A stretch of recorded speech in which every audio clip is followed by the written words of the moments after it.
Hi, I'm Weston. I love talking about the Rangers, and I'm here to talk about Game 14 of the regular season where the Rangers lose 4-3 to the New York Islanders. We lost 4-3, guys. We lost 4-3 to the Islanders in a game that we had a 3-1 lead in the third period that we would then blow to the Islanders. Ah! I just...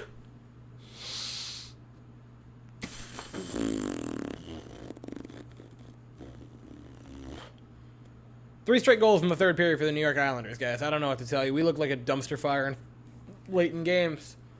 Like, we usually start kind of slow and then have a great back half of the first period, look amazing in the second, and then just, practically leave the building in the third. Holy God, that was bad. And, look, to look at the game is infuriating. To look at what happened in the game is infuriating. And I can't go play by play in this thing. Because you had it. And the Rangers, I'll give them credit. They had some really nice goals. First goal, beautiful passing sequence. That was a beautiful fake by Keandre Miller to make it really sell a shot and then just give it to Filipino, who buried it. Beautiful goal. Kreider scoring in the start of the second period. Fantastic. He looked good in this game. Really good. I'll talk about Kreider in a minute here. But that, nice goal. Nice pass from Artemi Panarin, right? Neato Spaghetti. You played fine. You scored 3 goals. I'll give you credit. Right, the Trocheck goal. Oh my gosh, that was amazing. Vinny Trocheck might be one of the best signings of the offseason, let alone Rangers only. Like, he's been fantastic.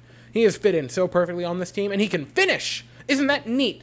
A number 16 who can finish goals. I can't even dunk on Ryan Strome right now. Look, there are 3 things that drove me nuts about this game. One of them being the game itself, but then there were 2 quotes after the game by Gerard Gallant and Vincent Trocheck that really made it worse in my eyes.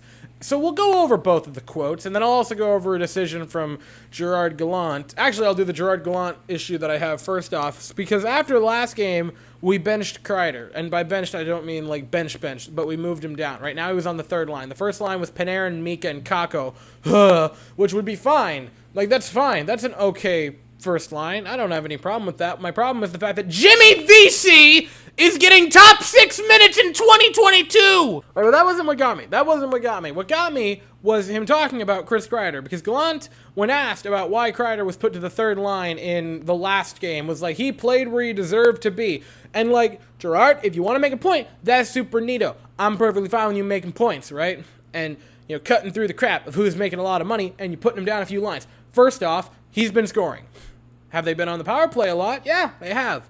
He's still been putting up points. I have not looked at Chris Kreider and thought, what a dumpster fire he's been this season. The fact that we're moving him down is kind of asinine in my opinion. My next thing is, if he's playing where he deserves to be, and you view him to deserve to be on the third line, why is he getting PP1 time?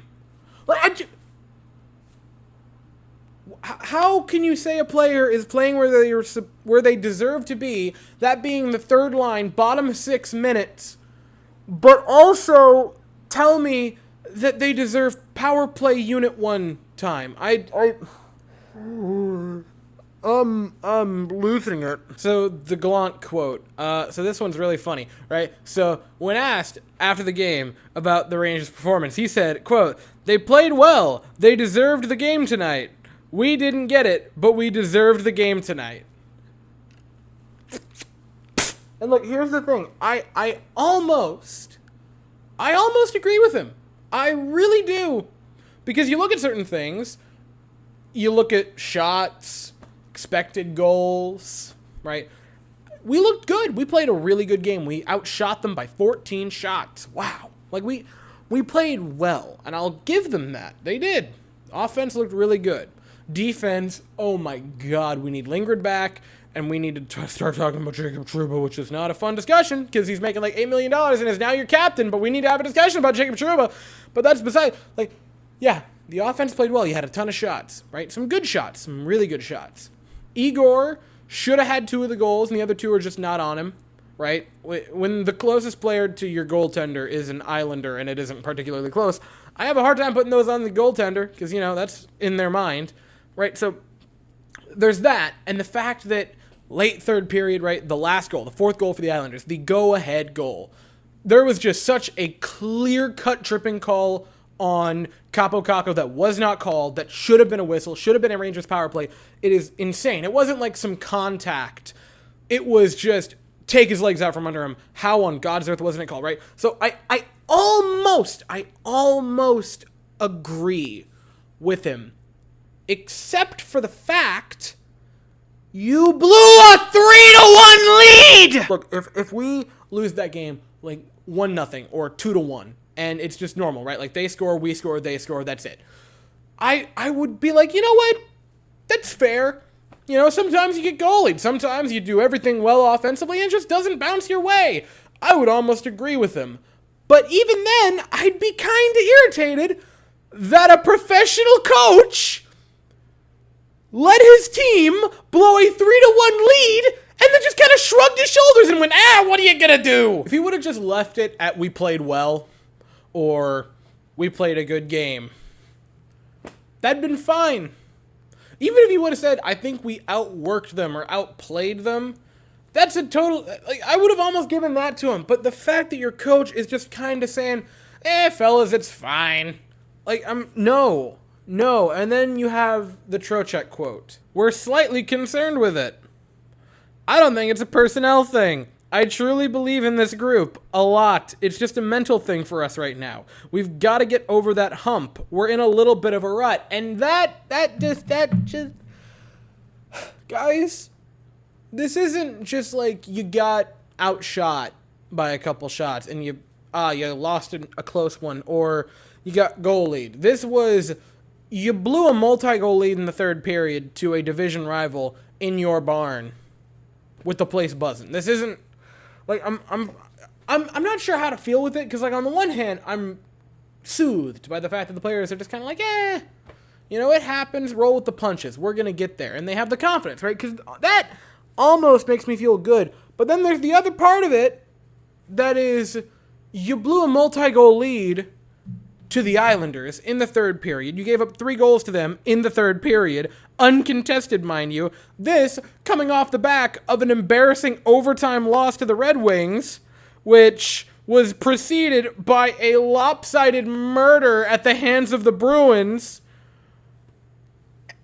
And now you have to go on the road for 6 of your next 7 games. You are in Detroit, in Nashville, back for 1 day on the second night of a back-to-back against Arizona, and then a West Coast road trip.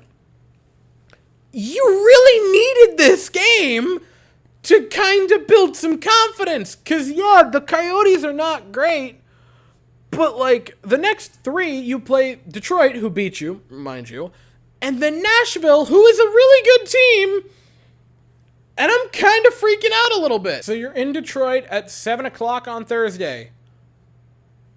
Please win. I'm begging you. Please win.